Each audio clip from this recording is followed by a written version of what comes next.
Have you ever noticed something strange? You understand English when watching videos. You understand movies. You understand your teacher. Sometimes you even know the sentence in your head. But the moment you try to speak, your mind goes blank. Completely blank. And suddenly, even simple words disappear. Hello. How are you? My name is... Everything feels difficult. Oh my God, yes. That happens to me all the time.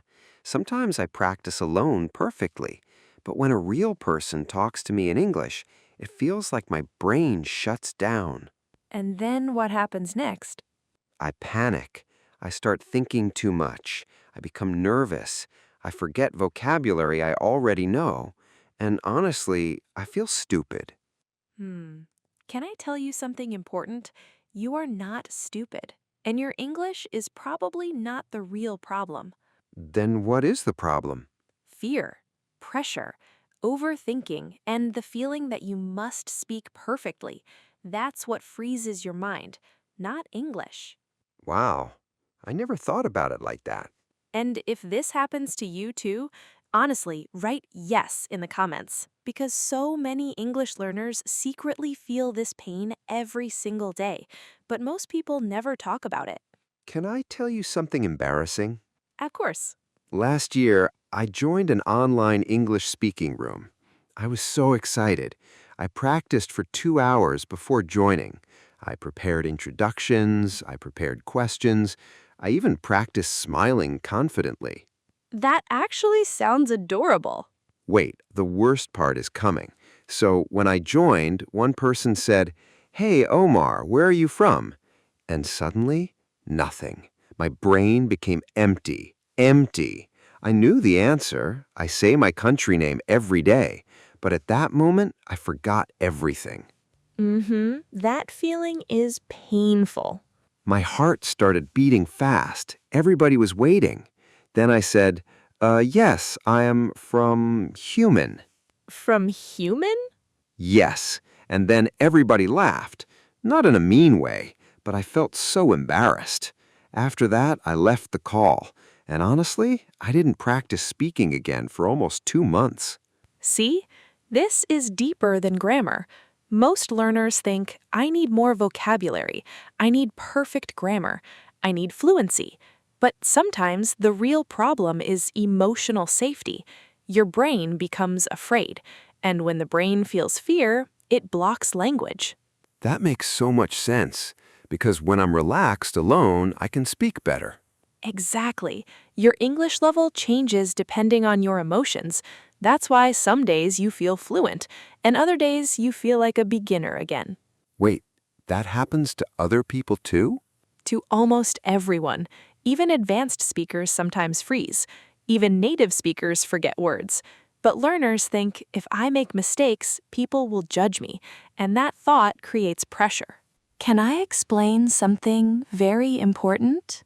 Please. Your brain has two different modes. One is relaxed mode. The other is survival mode.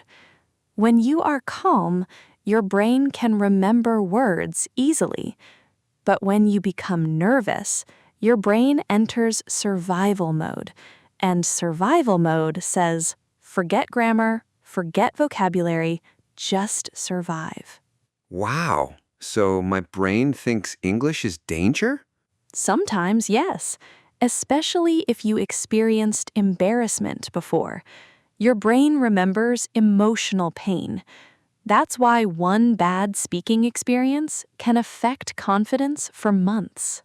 That is so true. After that online call, I became scared to speak again. And many learners don't realize this. They keep attacking themselves. I'm bad at English. I'm too slow. Everybody is better than me. But those thoughts create even more fear, and more fear creates more blank moments. It becomes a cycle. So, how do we stop the cycle? Slowly, gently, not by forcing perfection. But first, you must understand something. Fluency is not only language. Fluency is emotional confidence, too. Can I confess another embarrassing story? I think viewers are enjoying these. Go ahead. One day, I wanted to sound smart in English, so I went to a coffee shop. The worker asked, "What would you like?" Simple question, right? But my brain panicked again. I forgot the word coffee. The word coffee. Inside a coffee shop. No way. Yes way. And instead of saying coffee, I pointed and said, hot black water bean thing. Honestly, that's creative. The worker looked confused for 5 seconds. Then he said, "You mean coffee?" And I said, "Yes, the bean soup." Bean soup? I was fighting for my life. You know what's funny?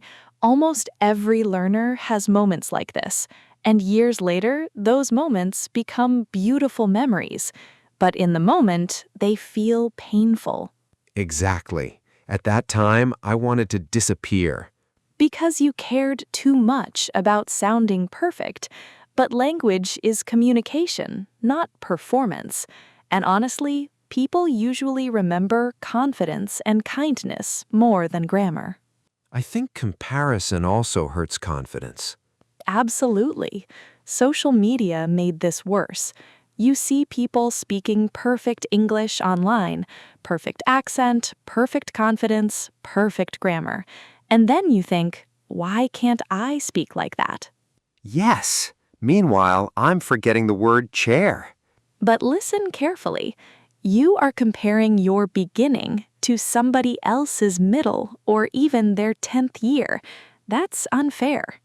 I never thought about it like that. And can I tell you something honestly?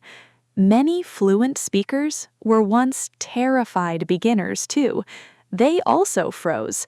They also made mistakes. They also felt embarrassed. But they kept going. That's the difference. Not talent, consistency. That's comforting, because sometimes I feel like my brain is not made for languages. No, your brain is human, and humans learn slowly, especially when emotions are involved. I want to tell you about someone. Her name was Lena. She sent me a message 2 years ago. She said, "Aisha, I understand English videos, but when I speak, I cry." That sentence stayed in my heart because many learners secretly cry after speaking mistakes, not because of grammar, but because they feel small. That's heartbreaking. Lena worked in a hotel. One day, a tourist asked her for directions in English, and she froze. People behind the tourist became impatient. Someone rolled their eyes, and later that night, Lena cried in the bathroom at work. She thought, I will never become fluent.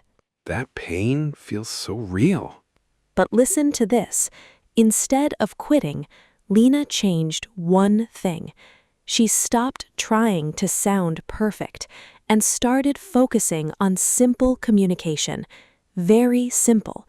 Tiny sentences, slow speaking, small daily practice. And 6 months later, she sent me a voice message completely in English. Not perfect, but confident, warm, natural, alive. Wow, that gives me hope. Because confidence grows quietly, not suddenly, one small sentence at a time. So, what should learners do when the mind goes blank? First, stop panicking. Blank moments are normal. The more you panic, the harder your brain works. And when the brain works too hard, words disappear faster. That's true. I start mentally screaming. Exactly. So instead, pause, breathe slowly, and use simple survival sentences like, "Sorry, I'm nervous. Give me 1 second. I know this word. Let me think." These sentences help your brain relax. Wait, that's actually useful, because usually I pretend everything is okay. And pretending creates more pressure. but honesty creates calmness. Also, remember this: simple English is powerful English. You do not need difficult vocabulary to communicate. A confident, simple sentence is better than a perfect, silent sentence. Whoa, say that again. A confident, simple sentence is better than a perfect, silent sentence. Okay, let's practice together, and everybody listening, speak with us. Don't just listen silently. Your voice matters. Ready? I'm nervous already. Good. That means you're growing. Repeat after me, slowly. It's okay to speak slowly. It's okay to speak slowly. Again, it's okay to make mistakes. It's okay to make mistakes. Beautiful. Now this one. My English does not need to be perfect. My English does not need to be perfect. And now the most important one. I can speak even when I feel nervous. I can speak even when I feel nervous. Did you notice something? What? Confidence is not the absence of fear. Confidence is speaking with fear. That changes everything. I think overthinking destroys speaking too. Absolutely. Many learners try to build the perfect sentence before speaking.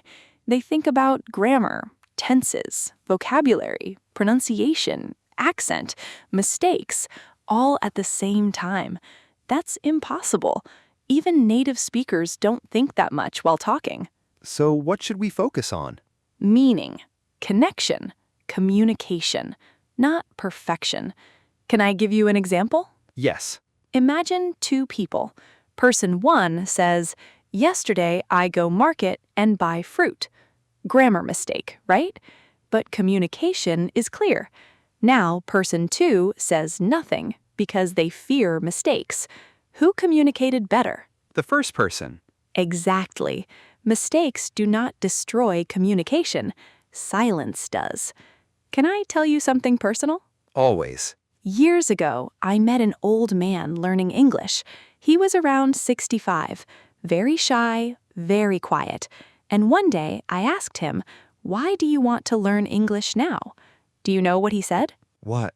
He said, "My daughter moved to another country. My grandson speaks English. I want to talk to him before I die." Wow. And suddenly, English became more than grammar.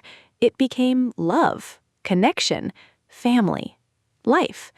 That man practiced every single day, slowly, patiently, and months later, he made a video call with his grandson in English. Simple sentences, broken grammar, but real communication, real emotion. And honestly, everybody in the room cried. That's beautiful. Because language is not about sounding impressive, it's about reaching people, touching people, connecting hearts. Never forget that. Can I say something honestly? Of course. Sometimes I think I'm scared people will think I'm dumb. That fear is extremely common, especially for adults learning English. Children make mistakes freely, but adults connect mistakes with identity.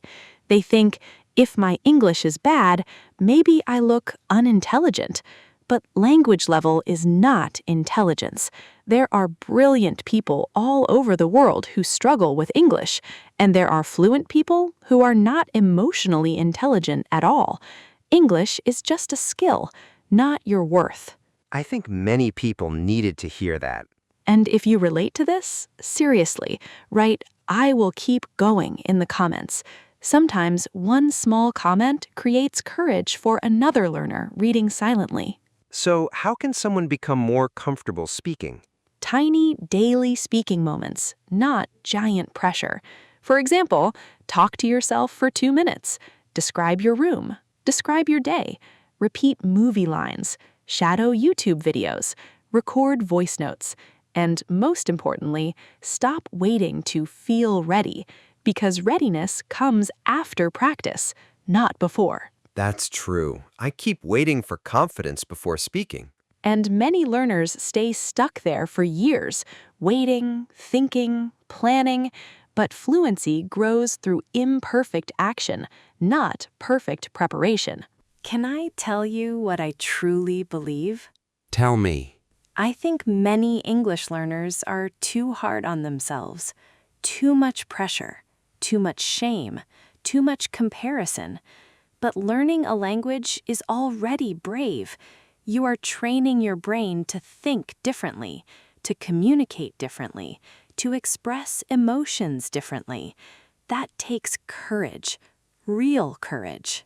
Hearing this feels strangely emotional.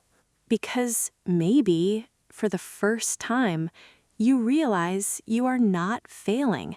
You are simply learning, slowly, like every human being does. Okay, one last practice together. Everybody listening, say these lines slowly and actually feel the meaning. Ready?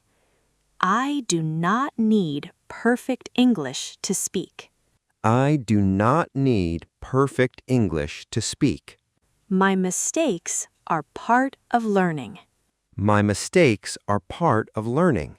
I will keep speaking. I will keep speaking. Again, I will keep speaking. I will keep speaking. That sentence matters more than you realize. You know, I already feel lighter after this conversation. Because your problem was never being bad at English. Your problem was carrying too much fear while speaking, and fear becomes smaller when we understand it. Maybe blank moments are not proof that we're failures. Maybe they're just proof that we're nervous humans trying our best. Exactly. And one day, you will look back at today's version of yourself and smile, because the sentences that feel difficult now will someday feel natural, slowly, quietly, step by step. And to everyone listening, please don't quit. Even if progress feels slow, even if speaking feels scary, even if your mind goes blank sometimes, keep going. Because your voice deserves to be heard in every language. And if this conversation comforted you even a little, subscribe to the channel, not because you're perfect, but because you're growing and will grow together. And honestly, thank you for spending these moments with us. Take a deep breath, relax your shoulders, and remember, you are not alone in this journey. Good night, and keep speaking.